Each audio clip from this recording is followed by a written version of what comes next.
Good. Sorry, I forgot to introduce myself as well. So here we go. Elizabeth O'Farrell from the PAB. And maybe that's why we won't have a PAB in the Grand Phase 3, because my brain is getting too old. So now we're going to have a discussion called The Future of the Public Voice in Health and Research, in Research and Health Service Design. And I'd like to welcome the panel, Ger Halpin. Ger describes herself as having believing in access to proper health and social care is a basic human right. And she believes public and patient involvement in research should also be provided using a human rights framework.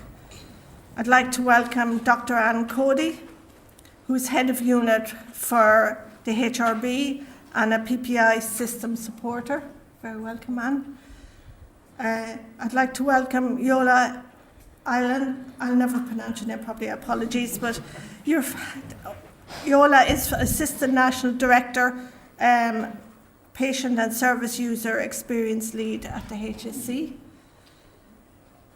And Professor Sean Dineen, everybody knows Sean, and of course Sean is the National Lead for the PPI Ignite Network and the HSC Clinical Lead for a National Diabetics Registry. And this is going to be moderated by Dr. Clíona de Bhailís, who's a postdoctoral researcher here at the Centre for Disability Law and Policy at the University of Galway. And Clíona describes herself as passionate about ensuring disabled people's voices are included in research. Thank you. Thank you, Elizabeth. I'm really happy to be here with you this afternoon, and I'd want to thank everybody on the organising team for inviting me and giving me the opportunity to hear some of the sessions that were going on today. We heard earlier today about the journey so far and how we've got here. We've also really engaged in some energising team building sessions and some interesting workshops that I was able to see a couple of different bits on where I was like, oh, that's interesting, and I couldn't be in all of them, which was deeply disappointing. But as we move on from that now, we are looking to the future and the road ahead, I suppose, for public voice in research and health service design. And I'm going to come to the panellists possibly in turn. I might start with you here closest to me, Ger, and work my way down this time. And ask you about two of your wishes or key priorities for public voice in research or PPI in the future.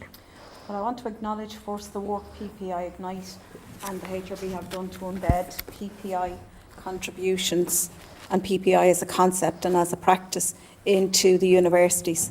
I don't feel the same attention has been received by the public. Same attention hasn't been given to the public voice, to embedding it within the public realm. So I think what I would like to see is that there's a more effort made to bring awareness to the public of PPI, what it means for research, what it means in relation to health, and in particular to strengthen and diversify that voice so it'll have a real impact. And secondly, I think we need to shift the dial on what we call involvement.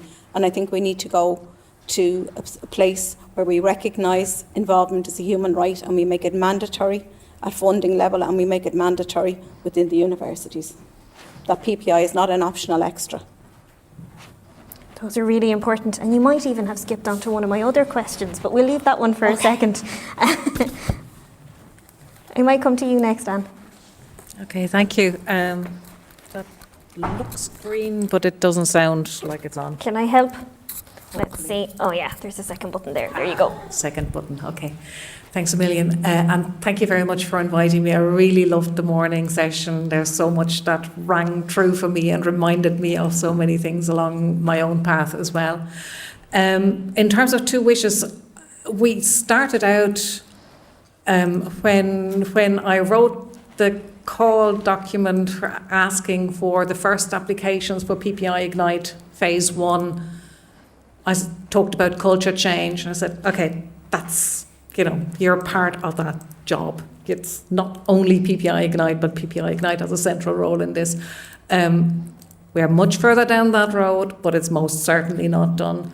So I want to see that, and that speaks to what you're just saying as well, that much broader view, going beyond typical health researchers, going into, you know, the maths and biostatistics and into engineering and into business schools and into all those other researchers that are also really, really important for health research and that are really needed to address questions that are important to the public or to patients. And the institutions certainly have their role to play in that. And my second wish is really around the power dynamics.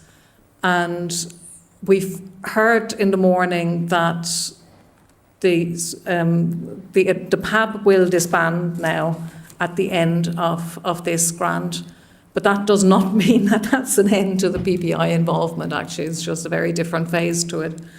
And PPI contributors were involved in writing the application. There are numerous PPI co-applicants in the new phase, which had not happened before. There are involved at all levels of governance and in leadership positions across, again, somewhat different in different configurations and different sites. And yes, all this will need to bed down and will need to grow. But, you know, it's the intent is to shift that power dynamic further to a balance, towards a balance. And it's hard to reach complete balance, but at least we're striving towards it. Yeah, that's really, really interesting, I think. And in any situation, and you're talking about, you know, in grant writing, but also in doing it and actually exercising the project, where you're trying to make sure that you as the researcher, and this is one of my challenges, aren't the only one in making decisions or aren't the only one in that, and giving up some of that power across different disciplines will be interesting, but really, really important, I think. And maybe quite challenging it's for some people. It was for me when I started anyway. Iolo, I might go to you next then, if you wouldn't mind. And you're coming at this from a slightly different perspective, I think, from the more service involvement or how to embed it in a different angle. Yeah, I think for me now, having been working in operations all my life, there still seems to be quite a disconnect from the connection between research, patient partners, and actually making an impact on the ground. So what I mean by that is that, you know, does it actually change people's services? Does it improve services? How do we make that connection through? I moved down here from the NHS in Northern Ireland, and I would have met monthly with Queen's and with Ulster University, looking at the challenges within the HSC and asking them to become partners at that early stage, you know. And we need to get to a position where our patient partners and service users come to us with the issue and saying, this is not working, Iolo, you know, how can we change this? We then bring the universities on board to start looking at how does that research-based evidence come and work with us so that it then actually makes changes on the ground. I think that's really important from my side. You said two things. So the second thing that I had, and this is about language, and I've kind of talked about this before. I'm not a fan of the word involvement. I think we're on a journey, you know, and in my younger days as a social worker, we talked about consultation. We moved then to involvement, because involvements can be a little bit, a big bit, none at all at times. So it's a bit of a word that's not great. And then I would say you move into engagement, which is a bit more positive. But ultimately, what people have been telling us for the last year or so now is that we want to get to partnership. And partnership means something very different. You know, it means 50% of everything. You know, so we're not making any decisions or changing services without full partnership. And partnership from the beginning, not about bringing people in at different stages of the game when it looks good to tick the box. You know, people are there from the beginning and such. Yeah, those are really interesting. So I'm kind of hearing about like a grassroots up feedback mechanism, or a mechanism, rather than also always being top down, and then that really feeds into the idea of partnership and power dynamics and some of the stuff that we've heard earlier. Sean, for you, would any of those kind of connect for you, or? Yeah, definitely. I would say that if I was thinking a few minutes ago, I should have probably sat in between Anna and Iolo, because I should have sat in between my colleagues on the right, because I feel like I'm transitioning or in transition from the world of academic research driving PPI, and then what's very exciting is the sleeping giant of the HSE waking up to partnership working, and the work that Iolo has done. You may or may not be familiar with it, but it's really exceptional what's happened in a relatively short space of time, bringing real energy into patient and service user engagement. So my wish list, when I thought about it, I would say that we have, if you had a pie chart of health, it's health and social care research that we were tasked with, and that the network is still tasked with. But if you could imagine a pie chart of the work that has been done, it's been predominantly health research. I was at the chief academic officers, I'm not just name dropping, but it's relevant. I was at the CAO conference in Trinity last week or the week before, and I shared the stage with Clíona de Bhailís. If she's known to any of you in the audience, she's a good bit younger than me, but she is an absolute game changer in terms of, she has developed, I would say in the Irish context, this concept of inclusion health. So she works in James's, she's an infectious diseases consultant by training, and she is close to getting recognition from RCPI of inclusion health as a discipline. So it's looking after the people who are on the fringes, the people that you meet on your way into James's as opposed to when you're in there. And any of you who've been to that hospital will know that there's a lot of deprivation in that area. And that's where the bad stuff happens, and she's kind of calling that out and addressing it through an academic route, but also just getting on with it and setting up a service that actually meets the needs of these people who are the most challenged in society. So that would be number one, to shine a light on social care and social care research more. And I think that was today's, there was a real theme around that today. The second one I think is for Iolo perhaps, and maybe myself, but within the HSE, it's such a big organisation, and there are pockets of sort of partnership working and pockets of excellence, and but we just need to try and figure out how to join the dots. I'm moving into a registry, data science kind of world. And the idea, I think, of building trust, that to me is the message, that's the mantra. We're not doing this because it just, because our funder tells us, or we're not doing it because it's kind of being done elsewhere. And, actually we're just, we're in a world of misinformation, disinformation. And if you build something with people, it just has more trust, there's more value in it. Yeah. Yeah, I could keep going and asking you questions for ages, but I've just gotten a note to say that we only have about 5 minutes left, and I do want to give people in the audience a chance, or attending online as well, a chance to ask you questions. But just as a kind of a wrap-up of that and some of the things that came up there as well, I think it might be interesting to consider what we call this sort of involvement and how we're doing it, and it's coming across in a couple of different ways, because from a disability human rights perspective, we will talk a lot about nothing about us without us and the motto of the movement and how it's a human rights based issue, but also we talk about wouldn't use this language. So it might be interesting to look at how language is used in different areas, so we can also map what is actually happening in different places and bring together all the different expertise of what's working and what isn't also as we go ahead. And hopefully that gave you some chance to think about your questions if we have a time to go to you now. So if you have questions online, we would love to hear them.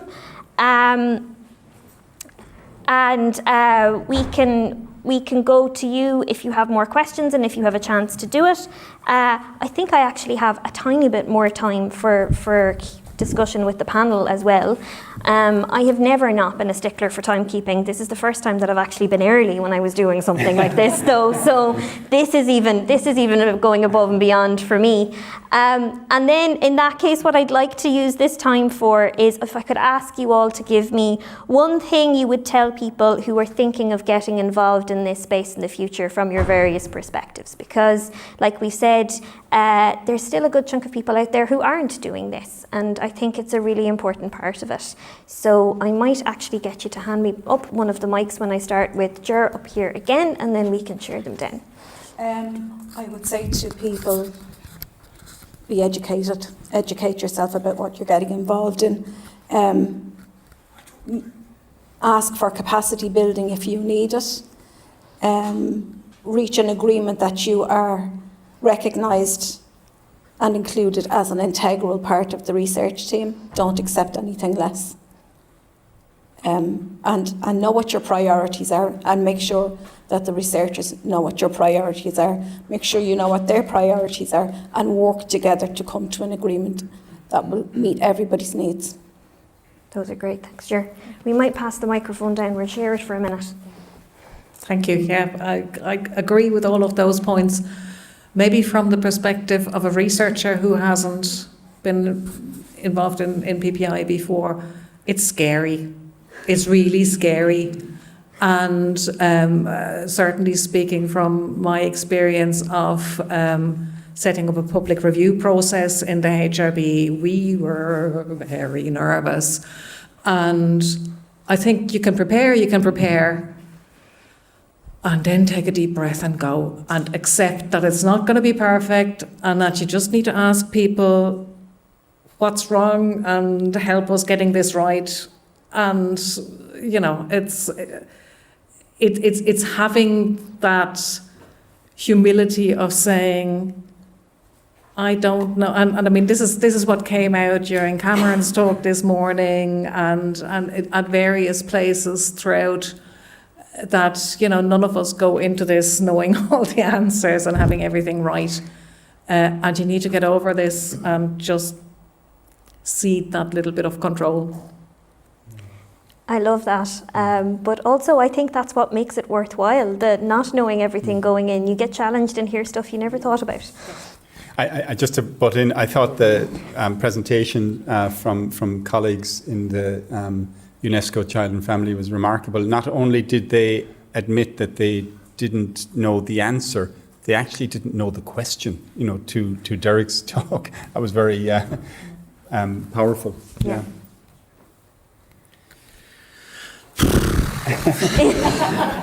Just one thing. Yeah, I don't think there is just one thing. That's probably the issue. You know, there's so many things.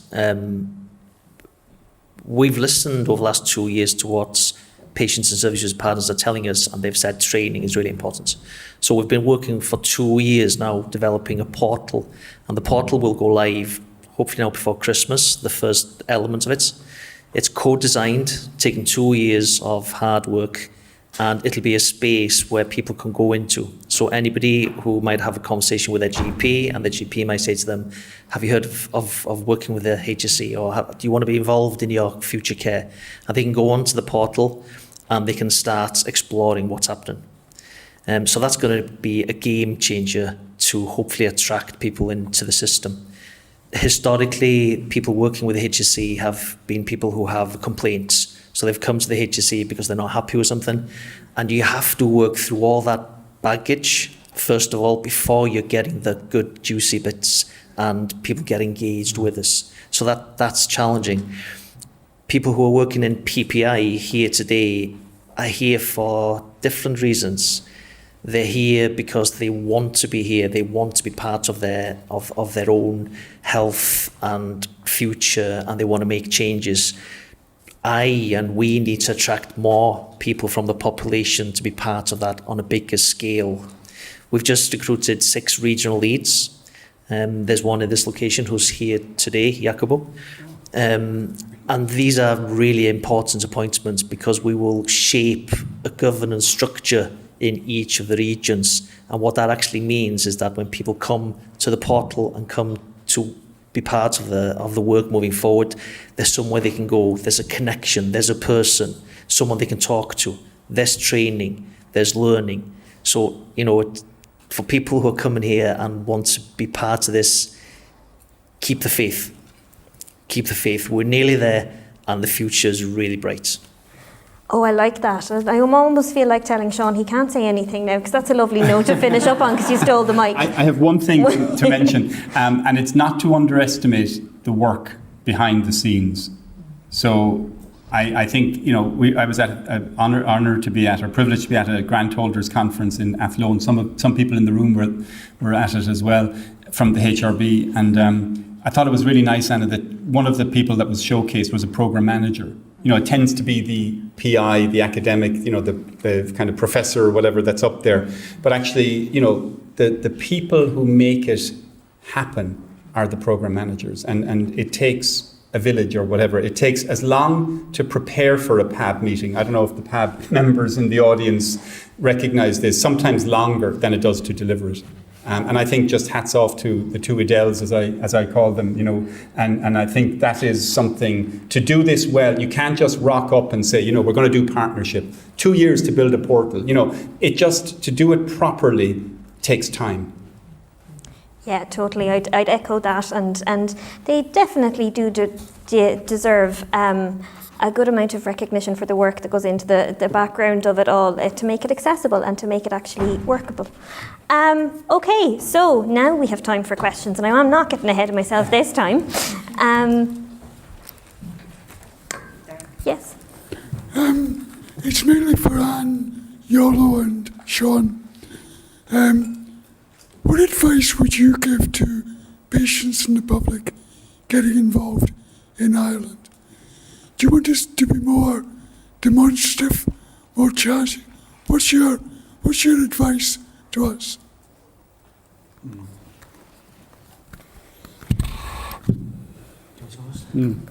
So, what's the advice on how to get involved? Any advice? And any advice around us? Should you be speaking louder? Things complaining? Yeah. A lady who's still here behind you said this morning, that she's wrote to the politician, to try and get things moving. Reimbursements and payments is a huge issue. We've met with ministers, we've met with the health minister, we've met with, yesterday I was with Mary Butler, the chief whip. And there is a policy that was written a couple of years back, nearly 3 years ago, around how do we get to a position where we start paying people for their time. And it's still sitting, fortunately, at the departments. And none of the politicians are yet strong enough, I could say many things, but not strong enough to come out with this policy. And to be honest now, we've overtaken where we were then. 2 years ago, we've advanced so far ahead now. That policy, if it came out, would be dated. So it's not even, in a space that you can actually use it. But definitely the payments and the reimbursement is really important. Yeah, I mean, Derek, it's a good question, as always, gets you thinking. I would say that in my experience, and Cameron described quite beautifully the work we've done with our young adults in diabetes this morning, but I think PPI is a team sport. I think going into it alone, that may work, but COB, MS COB teams are here. They're here as a team, and I think there is a kind of a vulnerability, perhaps that can. I've seen that happen, and I'm not even 12 months in the data systems world, but you can get burned out, and you need a support system, support mechanism around you. Again, I think the Ignite managers kind of recognise that, and there's an element. I don't know if Ger and others would agree, but I think, building your support system around you early, I think, would be important. Yeah, and maybe, oops, I get the stop now sign. That's me, shut up. We can finish the point, I think. Okay. You can blame me. I mistimed it earlier. Yeah, so maybe just that notion of having lots of different people at the table, that more bottom-up approach that we took in Ireland rather than a top-down one, and having so many different shapes and forms of PPI. Not everything is appropriate in all circumstances, and just that breadth and beauty of it. Thank you, and thank you all for such a lively discussion, and for everybody for inviting me. So now I think I am going to hand back for our next session. Great.